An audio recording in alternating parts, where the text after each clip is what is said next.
Good day everyone, I hope you're all doing great. Many people have sent me links that said that the US consulate in South Africa has sent out a terrorist warning for a very specific day in a very specific area for a very specific threat. And the information that they sent out, I went and verified on their website, and it has gone into our mainstream media.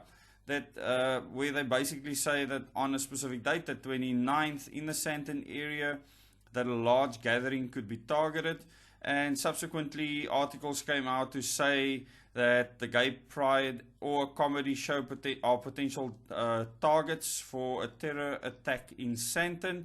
And then the South African government notes the US Sandton terror alert and continues to monitor for any threats.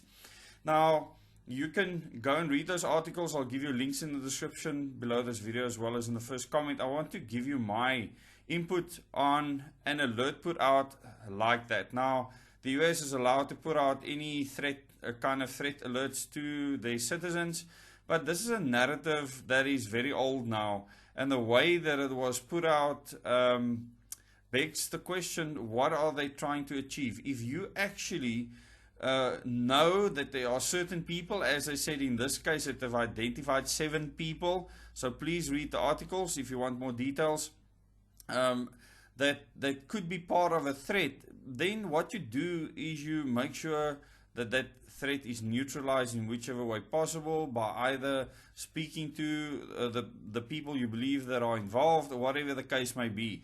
And in most instances, events like this are neutralized without anyone knowing about it. This is not something that should play out normally in the public domain. So when something like this is raised the way that it was by the embassy, then I normally ask myself, what do they actually want to achieve?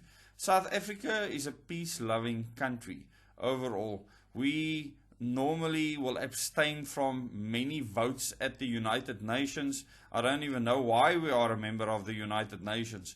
And South Africa will try and stay as neutral as possible historically on most issues. And maybe that's not such a bad thing.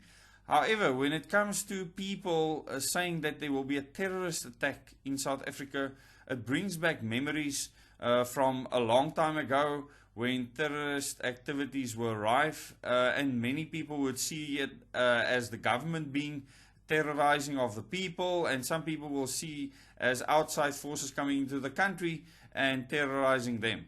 And it's a history that's best left behind. So when a statement like that is made and it's being spread on social media, you have to ask yourself why they want it to leak out and why they want everyone to get this information. Now, any information like this, you cannot just ignore. So let me make this clear. You shouldn't ignore something like this. However, you need to ask yourself why this is put out. What are they trying to distract you from? And focus on the distractions. There's many things happening right now that people would want to be distracted from, and the US stands to benefit from that. I need to make that patently clear. The US stands to benefit from what is happening in South Africa in the energy market, what they are trying to do, the fact that the cabinet just approved 8.5 billion rands worth of loans. It's not money we're going to get for what they call the just transition from coal, where we would shut down our coal-fired power stations. People, be on the lookout for the things that you should be focused on. And I'm not saying that you shouldn't be aware of this. You can go and read the articles yourself, but to know that often these things are a distraction for things that will happen to you in future, which includes massive, massive energy costs, as our cheapest form of power sources are closed down by foreign countries. Thank you very much for watching this video. Please remember to share this with your friends and family.